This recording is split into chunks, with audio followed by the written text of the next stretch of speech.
The HOA president had her hands on my 7-year-old daughter's arm, physically dragging her out of our own home. My daughter was screaming, I was screaming. And then I heard the sound that made my blood run cold, the click of handcuffs. But they weren't going on who you think. Because my husband, he's a police sergeant. And what he did next to that entire HOA board made local news for 3 straight weeks. If you love stories where entitled people get exactly what's coming to them, you need to smash that like button right now. And subscribe because I post real stories of people standing up to bullies twice a week. Trust me, you're gonna want to see how this ends. Now let me tell you how a simple chalk drawing turned into the most satisfying takedown I've ever witnessed. This happened in our neighborhood in suburban Ohio, just outside Columbus. Picture one of those cookie-cutter developments where every house looks identical, and the HOA has more rules than the actual law. My husband Jake and I had lived there for 3 years. He's a police sergeant with 15 years on the force. I'm a freelance graphic designer who works from home. We have 2 kids, Emma, who's 7, and Tyler, who's 5. The HOA was run by this woman named Patricia Thornberry. Late 50s, always dressed like she was going to a country club board meeting, even just to check mailboxes. You know the type, the kind of person who measures your grass with a ruler and reports you if it's a 1/4 inch too long. Patricia had it out for us from day one. Why? Because when we moved in, Jake politely declined to join the neighborhood watch she ran.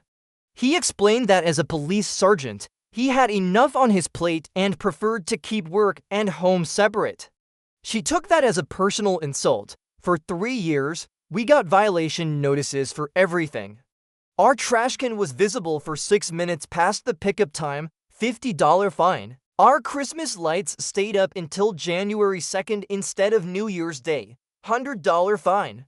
Our car was parked in the driveway instead of the garage for 2 consecutive nights, violation, but we paid them.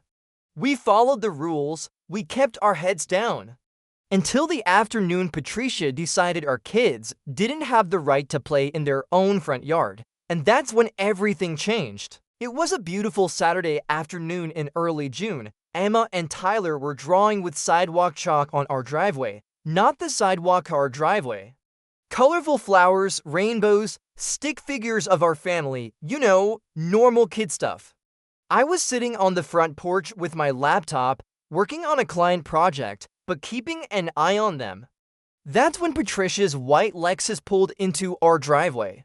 Not parked on the street, she literally pulled into our driveway, blocking the kids' drawings. She got out wearing a cream-colored pantsuit and carrying her little clipboard. She always had that clipboard. These need to be removed immediately, she announced. No hello, no pleasantries. I closed my laptop. Excuse me?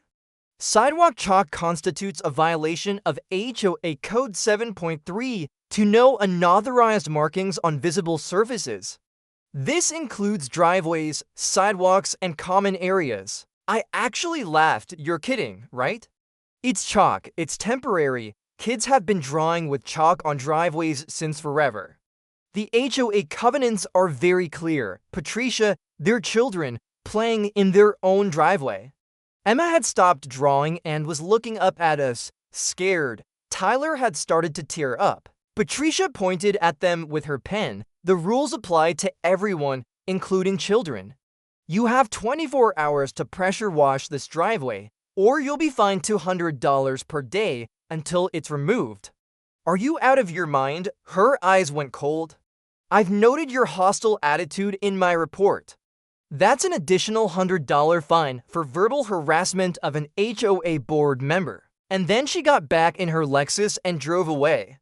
I stood there shaking with anger while my kids asked if they were in trouble. But here's what I didn't know: that little confrontation was just Patricia warming up. The next day, Sunday, it rained. The chalk washed away naturally. Problem solved, right? Wrong. Monday morning, I got an email. A formal violation notice with photos that Patricia must have taken before it rained, because our driveway was covered in chalk drawings. Failure to comply with directive within 24-hour window. Fine, $200 per day for 2 days. Total for $100. Payment due within 10 days or lien will be placed on property. I forwarded it to Jake at work with the subject line, "This woman has lost it." He called me during his lunch break. "Don't pay it, that's absolute nonsense.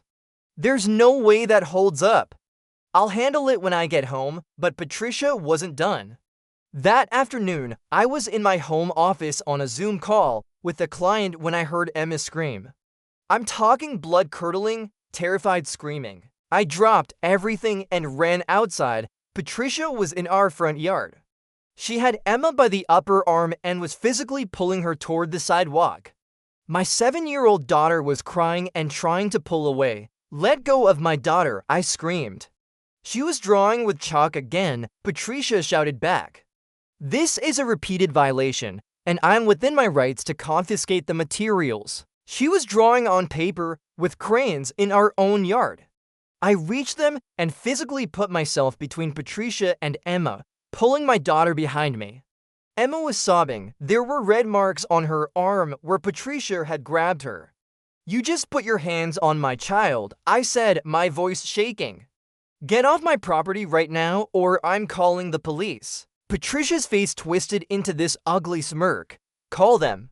I'm an HOA board president acting within my authority. Your husband may be a cop, but he can't do anything about HOA regulations.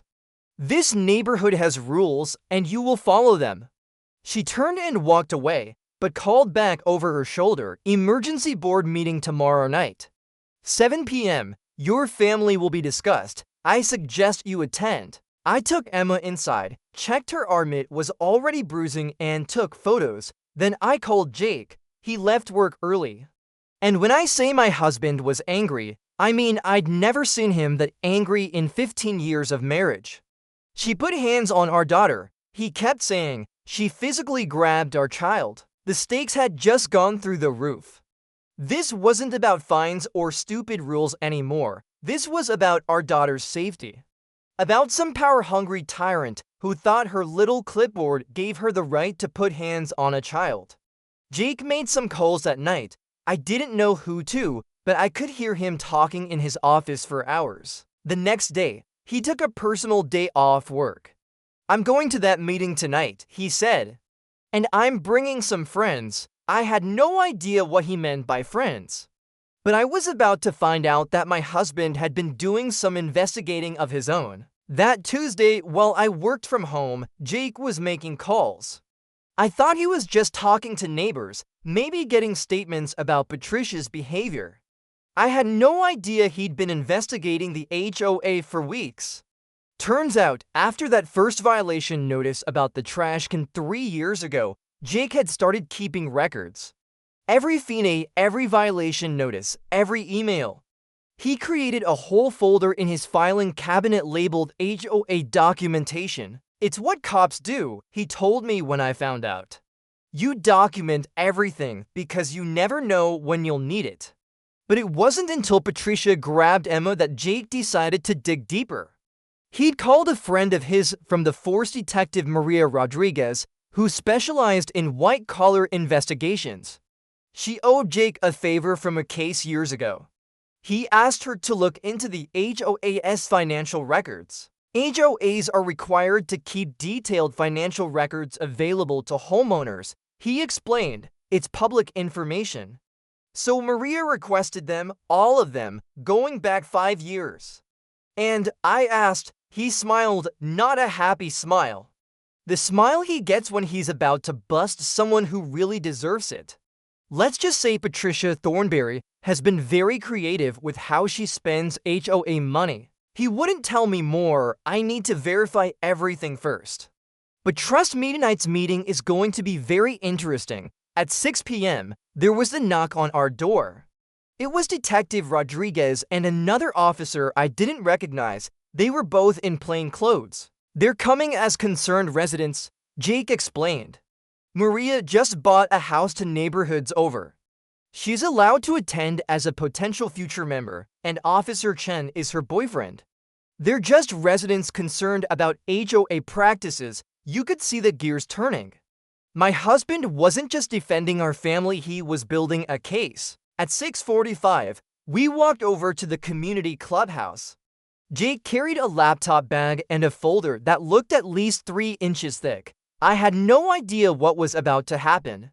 But I knew one thing for certain: Patricia Thornberry had just made the biggest mistake of her life. The community clubhouse was packed. Word had spread about the emergency meeting regarding our family, and apparently half the neighborhood wanted to see what would happen.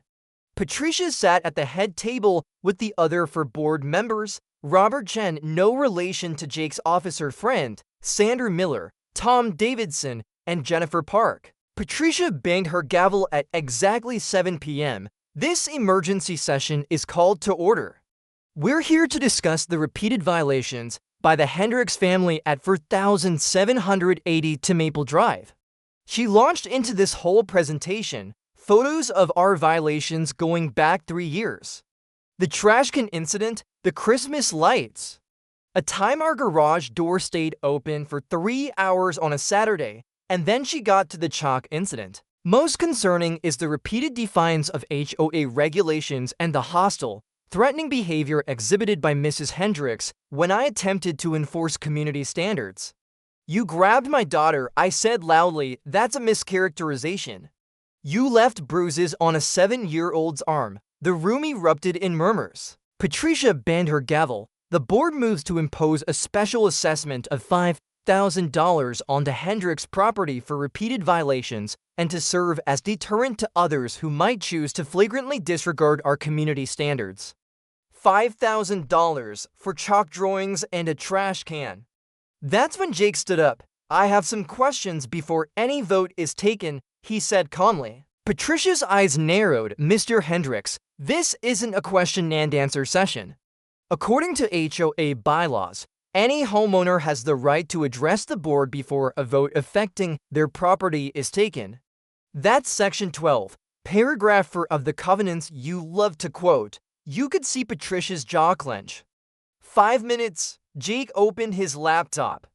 "I've been reviewing the HOA financial records, as is my right as a homeowner, and I found some interesting things." He turned the laptop around so the screen faced the room.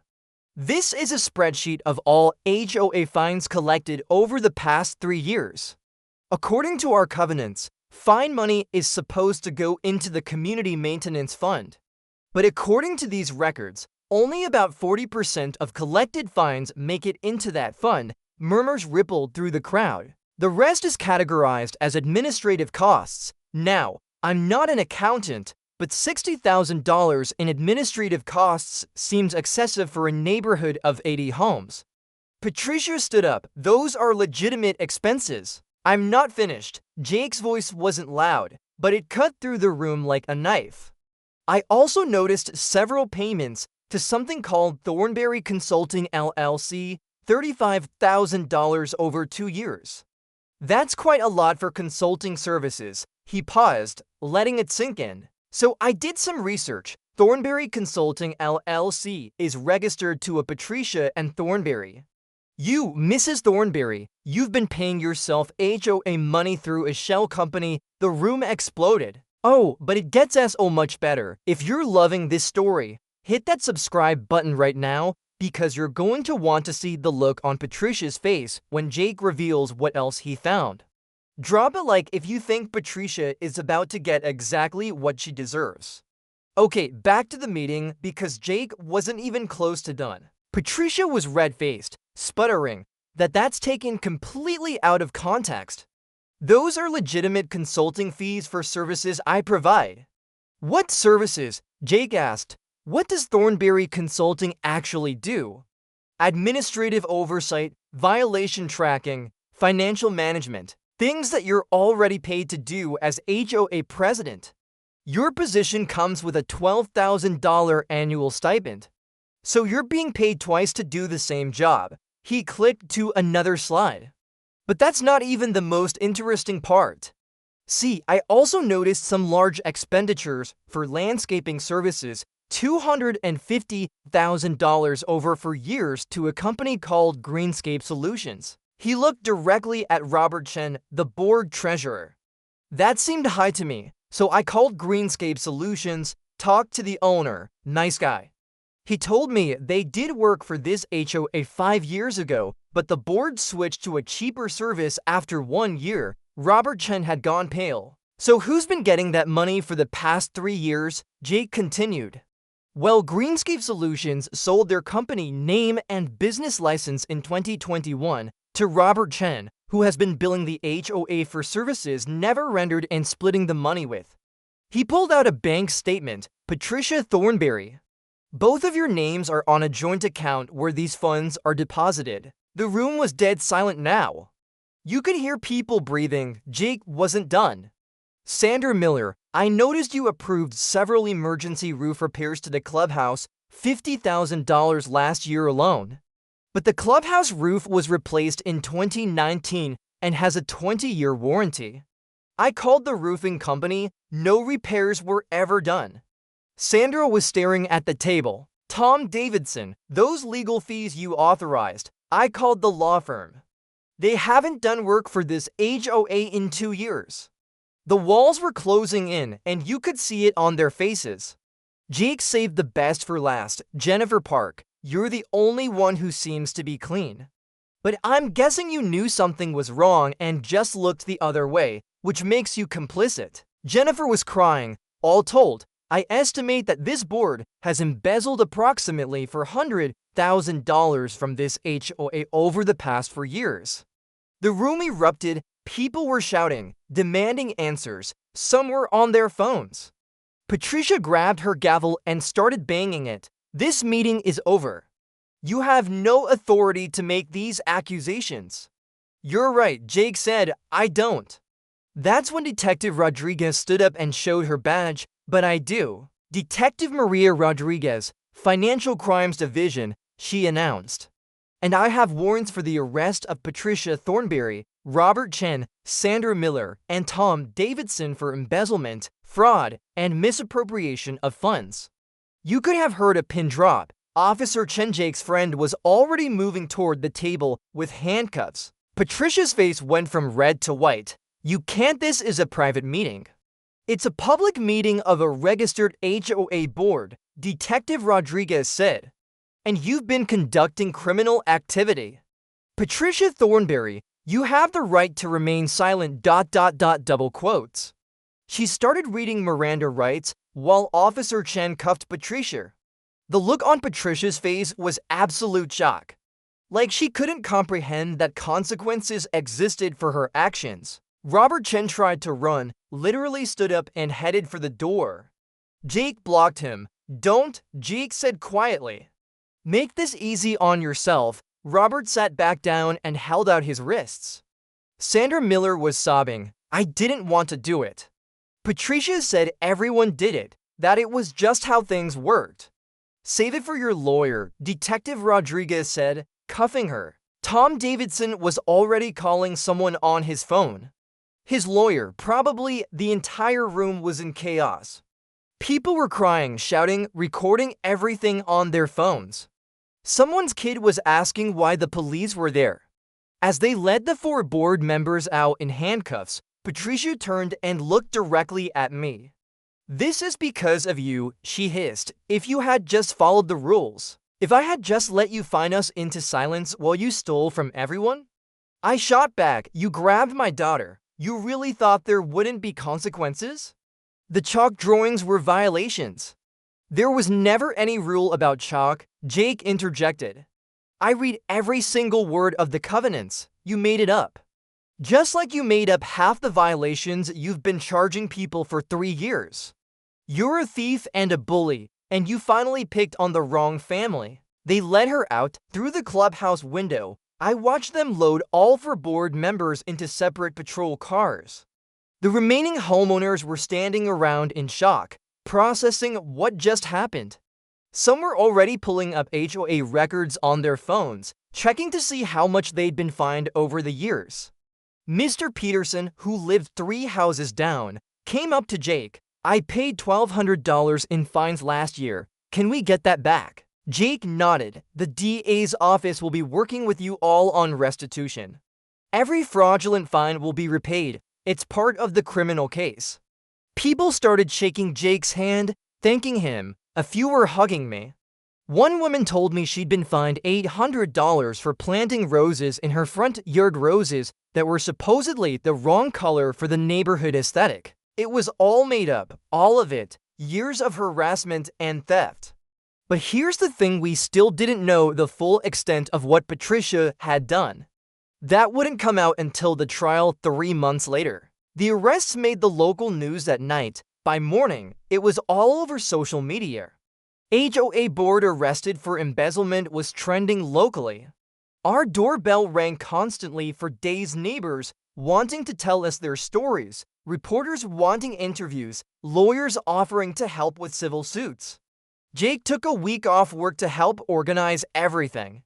He set up a meeting with all the homeowners and the DA's office. They brought in forensic accountants to trace every dollar. The full picture was even worse than Jake had found. Patricia and her board had been running this scheme for 6 years, not 4. The total amount embezzled was over $600,000. They created fake vendor companies, inflated costs, charged fines for made-up violations, and pocketed the difference. Patricia had used the money to buy her Lexus, take European vacations, and renovate her house, all while living in a neighborhood where she was constantly fining people for minor violations. The audacity was breathtaking. My favorite part was finding out that Patricia's own house had been in violation of HOA rules for 2 years. Her fence was 4 inches tall according to the actual covenants. But of course, she'd never find herself. The HOA hired an interim management company while we organized new elections. Jennifer Park, who really had just looked the other way rather than actively participating, resigned and moved out of the neighborhood within a month. But the criminal case was just getting started. The trial took place 3 months later. All 4 defendants were charged with multiple counts of fraud, embezzlement, and theft. Robert Chen took a plea deal immediately, 7 years in prison and full restitution. He flipped on Patricia, providing evidence of how she'd orchestrated everything. Sandra Miller and Tom Davidson also took plea deals, 5 years each. Patricia refused. She went to trial, convinced she'd win. Her defense was basically, I was just doing my job as HOA president. Her lawyer tried to argue that the homeowners had implicitly authorized these expenses by not questioning them earlier.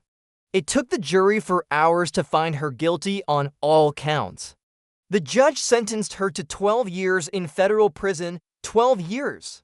She also had to forfeit everything: the Lexus, her house, her savings. It all went to restitution for the homeowners. Do you know how much we got back? $8,000. That's how much Patricia had stolen from us, specifically over 3 years through fake fines. $8,000 that we'd paid, thinking we had to follow the rules, while she was laughing all the way to the bank. But the money wasn't even the best part of the resolution. The best part was the new HOA board. We elected normal, reasonable people. The first thing they did was repeal about 70% of the rules. No more fines for trash cans being visible for 5 minutes. No more rules about Christmas-like timing. No more aesthetic violations for planting the wrong color flowers. And they explicitly added a rule that children are allowed to play with chalk anywhere on their own property. Emma asked if she could draw on the driveway again. I told her she could draw on every inch of it if she wanted. She made a giant rainbow that stretched from the garage to the sidewalk. It stayed there for 2 weeks until it rained. No one fined us, no one complained, no one dragged my daughter anywhere.